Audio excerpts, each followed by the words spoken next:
آپ نہیں، مت نہیں دیں. باس، آپ اگر میچیور ہو نا، میری بات سنیں، آپ اگر میچیور ہو نا تو آج کے مفتی کی تو بات مانو ہی نہیں آپ. سر دیکھیں نا، میں آپ کو سچی بات بتا رہا ہوں. میں کیونکہ اصل فساد کی جڑ ہی یہی ہے بھائی. حضرت میں آپ کو میں یہ سمجھتا ہوں ابھی آ کے کامنٹس میں بھرپور آ کر یہ لوگ بولنے لگ جائیں گے مفتی.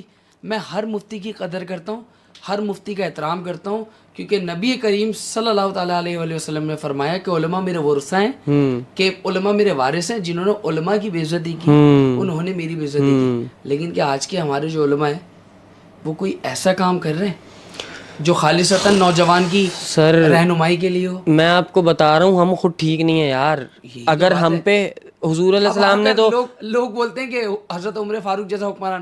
ابے عوام تو ایسی آ جائے پہلے، عوام، ہماری بالکل عوام تو ایسی یہ ہو بات جائے. ہے، یہ بات ہے. تو حضرت عمر فاروق جیسا حکمران ہم جیسے گناہ گاروں پہ میرا نہیں خیال کہ آنے والا کبھی ہے. بھی نہیں صبح سے شام تک گناہ کرو اور پھر تمہیں حکمران چاہیے حضرت عمر جیسا، تو ہمیں اپنی شکلیں دھونے کی ضرورت ہے.